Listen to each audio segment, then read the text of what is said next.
আসসালামু আলাইকুম। আশা করি সবাই ভালো আছেন। আজকে আবারও তো মিলন ভাইয়ের প্রজেক্টে আসলাম। মিলন ভাইয়ের আজকে সরাসরি প্রজেক্টে গাড়ি নিয়ে আসছি মাল নিয়ে। তো মিলন ভাইয়ের যে প্রজেক্টে আসলাম সেটা হলো যে অন্ধকার বোঝা যাবে না খুব একটা। তারপরেও আমি যেটা আহ, ই মানে বলতেছি সেটা হচ্ছে এরকম, যদি ওনার এই প্রজেক্টটা মোটামুটি 10 একর, 10 একরের জায়গা, 10 একর এই জায়গাটায় ইনশাল্লাহ খাবার ব্যবহার হচ্ছে। তো আমরা আশাবাদী উনিও মোটামুটি রেজাল্ট পাইছে আলহামদুলিল্লাহ। যেহেতু ঠান্ডার শুরুর দিকেই শুরু করছি, যদিও বছরের শেষ, আগামী বছর যে সিজনে আমরা একটা ভালো রেজাল্ট নিতে পারবো, এটা আশাবাদী। তো আমি আজকে আবারও তো আমি নিজেই গাড়ি নিয়ে আসলাম ওনার প্রজেক্টে। এর আগে তো ওনার ওয়্যার হাউসে রাখছিলাম, প্রজেক্টে ওয়্যার হাউসে নিয়ে আসি নাই গাড়ি। আজকে প্রজেক্টে ওয়্যার হাউসে নিয়ে নিয়ে আসলাম একদম সরাসরি ওনার প্রজেক্টে। তো ওনার 10 একর প্রজেক্ট, এটাতে তেলাপিয়ার, এবার আজকে যে খাবারটা নিয়ে আসছি সেটা হলো তেলাপিয়া খাবারকে খাওয়াবে। তো ইনশাল্লাহ তেলাপিয়া খাবার যথেষ্ট পরিমাণ আমাদের খাবারটা খাচ্ছে। আর একটা জিনিস আপনাদের সঙ্গে শেয়ার করি, আসলে শেয়ার না করলেই না, যদি আপনাদের এই থিমটা যদি মাথায় ডুবে, এই রেজাল্টটা যদি আপনাদের মাথায় আসে, তাহলে আপনার গেইন হবেন।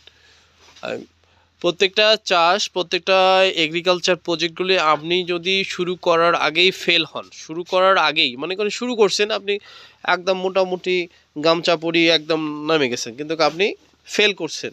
এখন শুরু করার আগে ফেল বলতে কীরকম, আপনি কিন্তু ফেল করে বসে আছেন।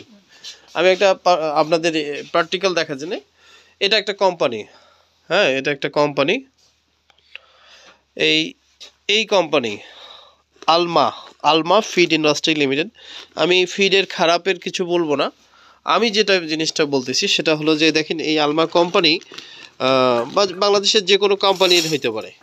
এটা হলো ভাসমান ফিড, দেখেন এটা হলো অনেক যেটা বলে, এটা আপনাদের বোঝার ক্ষেত্রে, এই ভাসমান ফিডটা ওনার পার কেজি মোটামুটি 70 টাকা পড়তেছে। এটা কিন্তু আপনার হলো তেলাপিয়ার খাবার।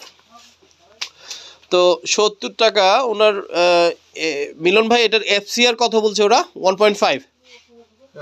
হ্যাঁ, 1.5 কেজিতে 1 কেজি হবে। তাহলে তাহলে একটা জিনিস চিন্তা করেন, এইখানে আমি কিনলাম কত, তাহলে আমি 70 টাকা কিনলাম, তাহলে 1 কেজি খাবার উৎপাদন 1.5 কেজি, তাহলে এ পাকে 70 আর ও পাকে 35, প্রায় 105 টাকা। তাহলে 100 কেজি খাবার, মানে 1 কেজি খাবার উৎপাদন করতে, মাছ উৎপাদন করতে আমার 105 টাকা কস্টিং। আমি মিলন ভাইকে যেটা শুনলাম বা ওনার কাছে জানলাম, বাজারে 150 টাকা বা 160 টাকা, 150-160 টাকা পার কেজি বিক্রি হচ্ছে। তাহলে 105 টাকা আমি দিয়ে দিলাম খাবারে, আর থাকে আমার কাছে কত? 40 টাকা পার কেজিতে, 40। এবার আসেন, তা এবার 40 টাকায় এই যে এত বড় একটা উনি পুকুর প্রজেক্ট চালাচ্ছে, বিশাল প্রজেক্ট 10 একর, এটা প্রতি বছরের একটা বাৎসরিক পেমেন্ট আছে, এবং প্রতিদিন যে এই যে বাল্বগুলা ব্যবহার করতেছে এর কস্টিং আছে, এখানে লেবার কস্টিং আছে, এবং উনি যে টাকাটা ইনভেস্টমেন্ট করতেছে এই টাকারও কিন্তু একটা প্রফিট বা মুনাফা আছে।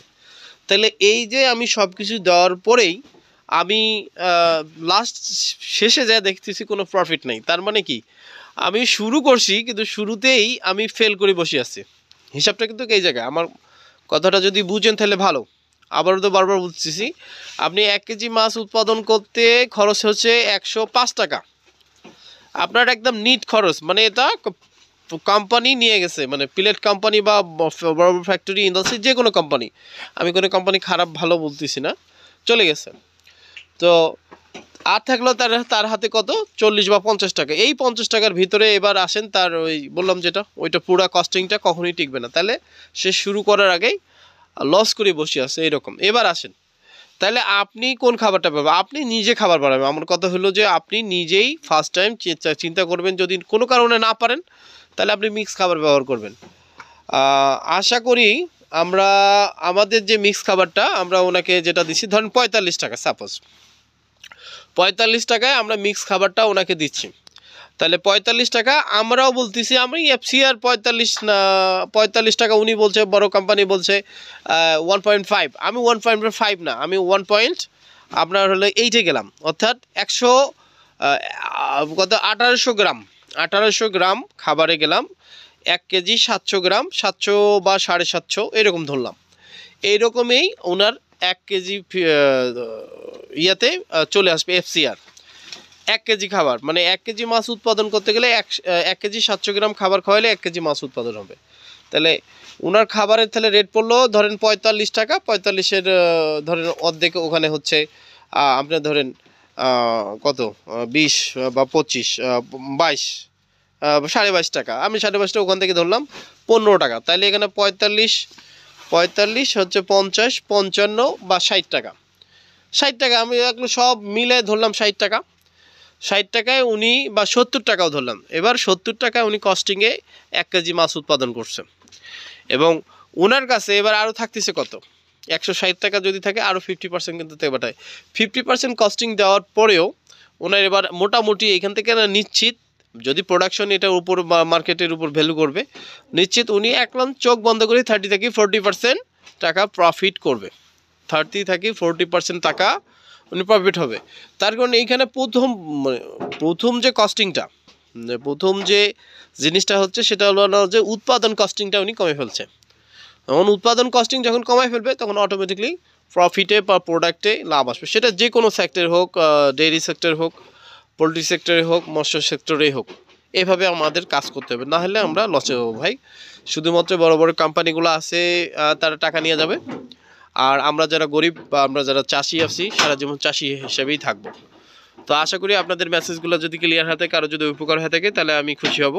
তো সবাই ভালো থাকেন, সুস্থ থাকেন। দেশপ্রেমে অ্যাগ্রো ফার্ম থেকে আমি মোহাম্মদ রেজাউল ইসলাম শিমুল, আমার চ্যানেল নাম হচ্ছে কাজী আবেদ লতিফ সাহেব। সবাই আমরা দোয়া করবেন আমাদের জন্য। ইনশাআল্লাহ ভালো থাকেন, সুস্থ থাকেন, খোদা হাফেজ।